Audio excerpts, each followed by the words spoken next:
welcome back to our channel Richa and Saurav.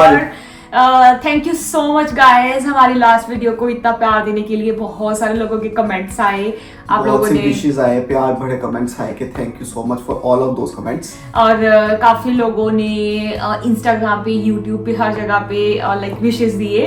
And उसके बाद अभी ये सब होने के बाद हमने सोचा कि यार जैसा कि वी प्रॉमिस्ड यू गाइस कि वी विल शेयर यू कि हमारा फर्स्ट और सेकंड ट्राइमेस्टर जो था उसका एक्सपीरियंस कैसा था यार, मतलब हमने कैसे कैसे फील किया, क्या क्या पूरी स्टेजेस हुई, कैसे हुआ वो उसके बारे में बात करें। लाइक बहुत सारे लोगों ने एक्चुअली मुझसे पूछा कि how you travel, like travel allowed है क्या फर्स्ट ट्राइमेस्टर में, तुमने ट्रैवल कैसे किया, मतलब क्या प्रोसीजर थे, कोई वहां पे रोक टोक तो नहीं होती। एक कुछ लोगों ने ये तक भी मुझे पूछा कि एयरपोर्ट के अंदर कोई स्कैनर्स तो नहीं लगे होते कि अगर आप प्रेग्नेंट हो तो कोई प्रॉब्लम तो नहीं आती। मतलब there are like multiple questions.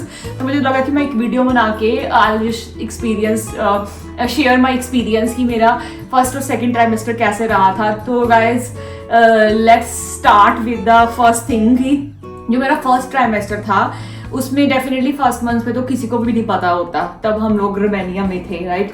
And second month पे जब मुझे पता चला था when I was 6 week pregnant, जो पता चलता है वो किट के थ्रू, तो हम लोगों ने वो यूरिन टेस्ट वगैरह जो होता है वो किया था, उसे पता चला। एंड उसके बाद हम लोगों ने यहाँ के डॉक्टर्स को रजिस्टर किया था, जैसा जो प्रोसीजर होता है। पर जो हमारी फर्स्ट अपॉइंटमेंट थी ना गाइस, वो हमारे को मिल रही थी 5 वीक्स के बाद। तो इस चक्कर में क्या हो गया कि पूरे एग्जैक्टली पौने 3 महीने तक हमारी पहली अपॉइंटमेंट होने वाली, मतलब 6 वीक्स के बाद तो मुझे पता चला, उसके भी आगे वो 5 वीक्स मतलब महीना 1.5 महीने के बाद फर्स्ट अपॉइंटमेंट मिल रही थी। मैंने पहली वीडियो में भी ये बताया था कि ये नॉर्मल प्रोसीजर है, यहाँ पे टाइम लगता है। तो फिर हम लोग थोड़ा सा कंफ्यूज हो गए कि यार क्या करें, ऑलरेडी सेकंड मंथ भी हो जाएगा तब तक, थर्ड मंथ भी, मतलब मैं आधे थर्ड मंथ में पहुंच जाऊंगी। और उसी बीच में मेरे को मेरी कजन की वेडिंग के लिए इंडिया जाना था, मतलब it's like a kind of sister, और वो मतलब काफी करीब मासी जी की बेटी थी। तो दैट वाज द पॉइंट जब हमें बहुत सोचना पड़ा कि do it okay to travel, क्योंकि बहुत सारे लोगों ने पूछा कि हाउ डिड यू ट्रैवल। तो गाइस देखो क्या होता है कि हर किसी की जर्नी जो होती है अलग होती है। तो through my first trimester I was pretty much okay. और फिर डॉक्टर से थोड़ी बात करके, थोड़ी उनकी अंडर द एडवाइस, मैंने जो पहले हम लोग सोच रहे थे कि जो फ्लाइट लेने का वो हम लोग वाया दिल्ली आने वाले थे, but just it's because my first trimester we don't want to take burden. हम लोगों ने डायरेक्ट फ्लाइट ली थी लंदन टू अमृतसर की, जिसमें रात को बिल्कुल सोते सोते आना था। And I preferred premium economy as well, अगर आप अफोर्ड कर सकते हो तो बिजनेस क्लास में भी जा सकते हो, but I was pretty much okay. तो मैंने वो जो 7 आवर्स की फ्लाइट थी वो मैंने बहुत ही सोते सोते निकली थी, और I put my all the medicine with me कि अगर कभी जरूरत पड़ जाए। And that was only air travel I did, क्योंकि फर्स्ट ट्राइमेस्टर में you actually need to avoid the travelling. तो जब मैं इंडिया पहुंच गई, लाइक यू नो, फिर on the very next day I went to doctor, क्योंकि मेरा अभी तक एक भी डॉक्टर अपॉइंटमेंट नहीं हुआ था यहाँ पे भी। और मुझे था कि मैं इमीडिएटली पहले जाके डॉक्टर से एक बार अपॉइंटमेंट लेके जो इनिशियल चेक्स करवा लें कि बिल्कुल ऑल ओके कि नहीं है। बेसिकली ब्लड टेस्ट होते हैं या फिर इनिशियल स्कैन्स जो होते हैं वो। तो that was my first file from India, जो मैंने अपने होम टाउन से करवाई थी। एंड वो ना एक्सपीरियंस ही अलग होता है। अंदर ना एक कुछ हो रहा होता है कि यार बच्चे की हार्ट बीट होती है, वो आ जाती है 8 वीक्स के बाद सुनने को मिलती है। तो मैं एग्जैक्टली आई थिंक 8 वीक्स और 9 वीक्स पे ही डॉक्टर के पास गई थी। तो when you hear the heart beat, you see your scan, अलग एक्सपीरियंस होता है। तो उसमें मेरा मतलब एक जैसे होता है ना कि मतलब ऐसा वाला तुम्हें वो स्कैनिंग भी देते हैं। जब स्टार्टिंग वाले मंथ्स होते हैं ना, तो एक सैक होता है बॉडी में, सिर्फ ऐसा नहीं कि बच्चा बन गया होता है या कुछ। इट वाज इनिशियल सैक, तो इतना पता भी नहीं चलता कुछ भी कि मतलब क्या है। इट वाज जस्ट कि you can just hear the heart beat. तो उस टाइम पे आई थिंक सौरभ भी अंदर ही थे स्कैनिंग रूम में। तो like that was a wholesome experience. फिर घर वालों को भी जब पता चला वहाँ पे, दे आर ऑल हैप्पी। फिर मेरे थोड़े शुरू हुए complications, that is the hardest part, जब मैं बिल्कुल ही रेस्ट पे थी। और हुआ क्या ना, एक तो पहले ट्रैवल कर लिया, ट्रेवल कर लिया। उसके बाद फिर पूरी शादी भी अटेंड कर ली। अब हाँ। शादी में आपको पता ही है, थोड़ा कभी burden हो ट्रैवल जाता करना, है। कभी सॉरी मेकअप करना, कभी ये करना, कभी खाना पीना, मतलब थोड़ा बहुत इसको कुछ इन्फेक्शंस हो गई थी। हाँ, इन्फेक्शन हो गई थी। And on the top of that ma'am, जब भी तुम इंडिया जाते हो बाहर की कंट्री से ना, you always get infection. Like infection ऐसा नहीं कि बहुत हाई लेवल का infection, but cold Cough cough cold और वाले, थोड़ा हाँ। फीवर टाइप का इन्फेक्शन हो गया था। और on the top of that जब तुम प्रेग्नेंट होते हो तुम्हें इतनी मेडिसिन भी नहीं खाने को मिलती हैं। तो उस टाइम पे क्या हुआ था कि मैं मेडिसिन भी ज्यादा नहीं ले पा रही थी, एंड ऊपर से कोल्ड कफ ने पूरा जोर दे दिया था। शादी भी अटेंड की थी, वेदर एकदम से चेंज हो गया था, इंडिया में बहुत ज्यादा गर्मी थी। मतलब it was all together A complete change for my body. Mood swings की अगर आज मैं बात करूं तो पहले 3 मंथ्स में तो ज्यादा नहीं मूड स्विंग हुए। लेकिन मुझे घी से बहुत ज्यादा प्रॉब्लम हुई थी। मतलब हर बंदे को ना किसी अलग सी, हमने हाँ। जब बाहर लोगों से बात की, यूट्यूब वीडियोस भी देखे लोगों के, हाँ। किसी को मिल्क से एलर्जी हो जाती है, मतलब कि उसको अच्छा नहीं लगता, किसी को पनीर अच्छा नहीं लगता, हाँ। इसको घी की स्मेल अच्छी नहीं लग रही थी। मुझे मतलब घी से प्रॉब्लम हो रही थी, तो मैं घी बिल्कुल नहीं ले रही थी। और बीच में ऐसा भी टाइम आया था कि मुझे जैसे कि इंडिया में ना चाप और ये पनीर और ये सब चीजें बहुत खाते हैं, मैं वो भी नहीं खा रही थी। फर्स्ट ट्राइमेस्टर में I was completely out of these products. मैं दूध भी नहीं पी रही थी क्योंकि इन इनिशियल स्टेज ना तुम्हारे मूड चेंजेस थोड़े होते हैं। आई वाज मतलब टेकिंग मोर क्या कहते हैं, नींबू का पानी, बेसिकली टेकिंग विटामिन सी। तो मुझे वो विटामिन सी काफी, मतलब सुबह शाम मैं नींबू पानी काफी पी रही थी विदाउट शुगर। आप ये डेफिनेटली सोचो कि इंडिया जाके खाना पीना हर टाइप की वैरायटी वो मैं नहीं खा रही थी, I was avoiding it all. और अभी मैं सेकंड ट्राइमेस्टर पे आ जाती हूँ कि सेकंड ट्राइमेस्टर में मेरा जो कॉम्प्लिकेशंस हुए थे उसमें क्या हुआ था कि गाइस, जब सेकंड ट्राइमेस्टर में तुम्हारा एक फर्स्ट स्कैन होता है, दैट इज एंटी स्कैन। और मैं शॉर्टकट में आपको बताऊंगी, एंटी स्कैन में बाकी सब कुछ ठीक आया था, बट एक इशू आया था छोटा सा, प्लेसेंटा का पोजीशन। क्योंकि उस टाइम पे अभी प्लेसेंटा बिल्डअप हो रहा होता है, तो मेरे स्कैन में ये आ गया था कि शायद वो नीचे की तरफ जा रहा है इंस्टेड ऑफ ऊपर की तरफ आने में। तो that was a bit of concern. तो मेरे डॉक्टर ने मुझे बोल दिया था कि due to your placenta, due to your placenta position, जब तक हमें कंफर्म नहीं हो जाती अगले 2 महीने में, जब तक एग्जैक्टली वो बिल्डअप नहीं हो जाता, you need to avoid travel because that is going to be risky for you and your baby.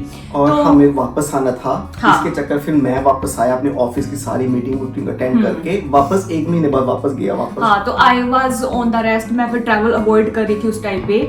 और बहुत सारे लोगों को मैंने वीडियोस भी देखे थे, अगर कभी प्लेसेंटा का इशू इनिशियल मंथ्स में आता है तो गाइस प्लीज घबराइए मत। मैं भी एकदम से ना पहले थोड़ा घबरा गई थी कि प्लेसेंटा पोजीशन अगर नीचे की तरफ हो गया तो नॉर्मल डिलीवरी में प्रॉब्लम होता है, you can get other issues as well, bleeding वगैरह का भी।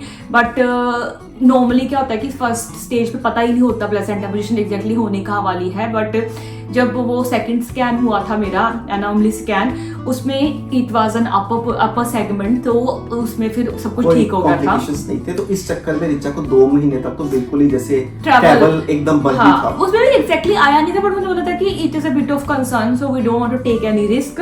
तो उस चक्कर में हमने ऐसे किया था। एंड सबसे ज्यादा मुझे क्वेश्चन पूछा गया कि वेट गेन कैसे रहा आपका। गाइस देखो, बहुत ही सिंपल सी मैं आपको चीज बता रही हूँ, पहले 3 महीने में आपका वेट गेन तो होना ही नहीं चाहिए। मतलब अगर आप सोच रहे हो कि मैं एक्स्ट्रा खा लूं, मेरे मतलब बिल्कुल नहीं खाना चाहिए। जितना आप नॉर्मल खाते हो उतना ही खाओ, क्योंकि उस टाइम पे भी बेबी ग्रोथ नहीं हो रही होती, अभी एक सैक ही होता है। और अब सिर्फ हेल्दी अपना पियो खाओ, लेकिन कभी भी एक्स्ट्रा मत खाओ। और साथ में पहले 3 महीने में लोगों का वेट कम हो जाता है कई बार, because of vomiting, nausea, body changes होते हैं, बॉडी टू बॉडी, बंदे depend. I will definitely tell कि आपको पहले 3 महीने में तो अपनी पूरी कोशिश करनी चाहिए कि आपका वेट नहीं बढ़ना चाहिए। Coming to second trimester, just definitely per month के हिसाब से अगर आपका 1 kg वेट बढ़ रहा है तो बहुत नॉर्मल है, हेल्दी है। इवन 2 kg भी अगर बढ़ जाता है तो that is fine for me. First 3 months में, फर्स्ट ट्राइमेस्टर में I didn't get anything because I was on a healthy diet, I was taking all the multivitamins और जो भी हेल्दी चीजें होती हैं। सेकेंड ट्राइमेस्टर में डेफिनेटली मैंने थोड़ा सा अपना डाइट बढ़ाया था और उस वजह से मेरा वेट बढ़ा है। मेरा 1 से 1.5 किलो पर मंथ वेट बढ़ा है। तो सेकेंड ट्राइमेस्टर के एंड तक आई एम गोना, मेरा जो वेट है basically I started at 55 kg और अभी मेरा 60 kg तक पहुंच जाएगा, जो कि अप्रोक्सीमेटली ऑलरेडी मेरा 59 और 60 के बीच में आता है। तो अगर आपको हेल्दी वेट गेन देखना है तो जो बोला जाता है पूरी प्रेगनेंसी के दौरान, it should be only 10 kgs, 10 to 12 kg से ऊपर नहीं होना चाहिए। अदरवाइज वो आपकी बॉडी में जो है फैटी जमा हो रही है, जो आपको बाद में रिड्यूस करना पड़ेगा। एंड डेफिनेटली दूसरी चीज की आपकी बॉडी के अंदर बहुत सारी चीजों का वेट होता है। फर्स्ट आपका जो बेबी होगा, डिलीवरी के टाइम पे आपके बेबी का ही 3 kgs वेट होता है अप्रोक्सीमेटली, प्लेसेंटा का 1 kg वेट होगा, एम्नियोटिक फ्लूइड जो बच्चे के आसपास पानी होता है उसका भी 1 से 2 kg वेट होगा, ब्लड लेवल आपका जो ऊपर नीचे होता रहता है, काफी सारा ब्लड भी जमा होता है। ये कि आपको बेसिकली ज्यादा से ज्यादा 10 से ऊपर ना ही जाए तो अच्छी बात है, 10-12 किलो तक होना चाहिए। यहाँ पे तो मैंने देखा है बहुत सारी लेडीज ये भी बोल रही है कि हमारा तो सिर्फ 5 to 6 kg ही वेट बढ़ा है, even at the end of the pregnancy as well, and delivered healthy babies like 3 kgs तक के बेबीज डिलीवर किए हैं। So it is totally depend on your body. अगर आप ऑलरेडी अंडर वेट हो तो आपका 10 से 15 kg बढ़ जाना वेरी नॉर्मल। अगर आप नॉर्मल BMI में हो, नॉर्मल वेट पे हो तो let's take it 8 to 10 kg। अगर आप ओवर वेट हो तो don't increase your weight more than 4 to 5 kg। तो these are the things happened to me in the last few months.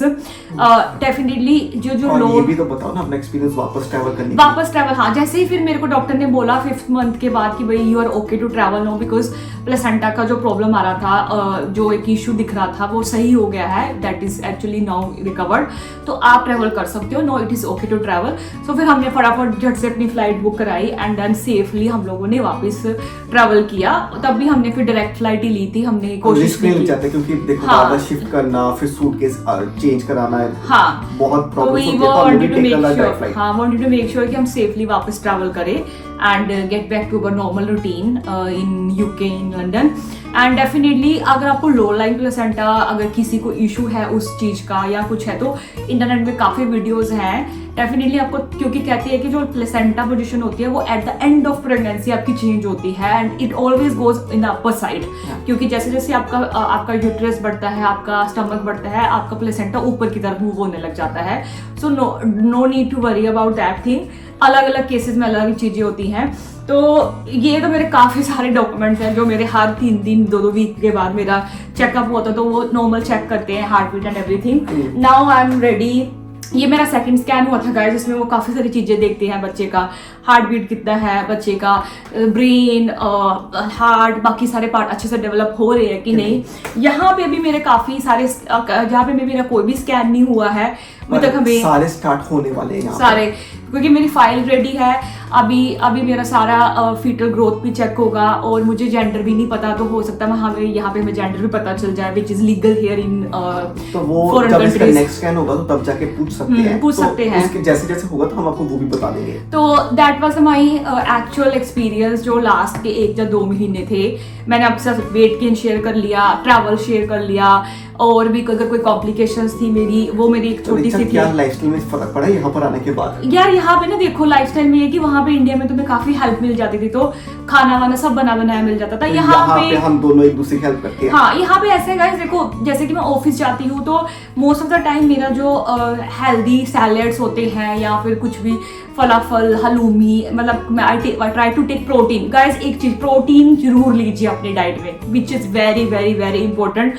बाकी चाहे चीजें मत खाइए बट प्रोटीन जरूर लीजिए, क्योंकि protein is very important for your body, for your baby health. तो मैं कोशिश करती हूँ कि प्रोटीन इनरिच्ड डाइट ही लूँ, और मैं ज़्यादा ध्यान नहीं देती कुकिंग पे। मुझे हो तो मैं बाहर से सीधा ऑर्डर कर लेती हूँ। There are like lot menu options, आप फलाफल ले लो, हलूमी रैप्स ले लो, यू हैव ये कौन सा हम लोग भी खाते रहते हैं, हमस खाते हैं, तो राजमा, बीन्स, दालें, जो भी आप ले सकते हो। रात को तो मतलब मेरी एक दाल होती ही होती है मील में।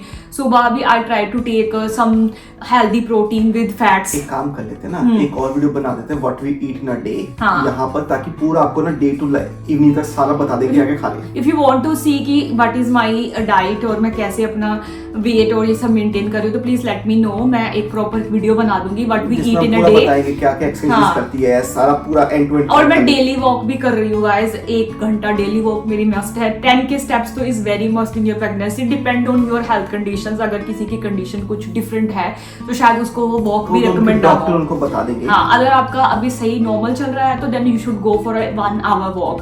तो that's all guys. I hope आप लोगों को हमारा ये एक्सपीरियंस जो लास्ट 5 मंथ का वो सुन के अच्छा लगा हो या कोई नॉलेज मिली और हो। अगर किसी को कोई इंक्वायरी है तो प्लीज हमें इंस्टाग्राम पे पूछ सकते हैं, हमारा इंस्टाग्राम चैनल है रिच एंड सोरा वर्ल्ड, और आप हमें कमेंट भी कर सकते हो, हम आपको डेफिनेटली रिप्लाई करेंगे।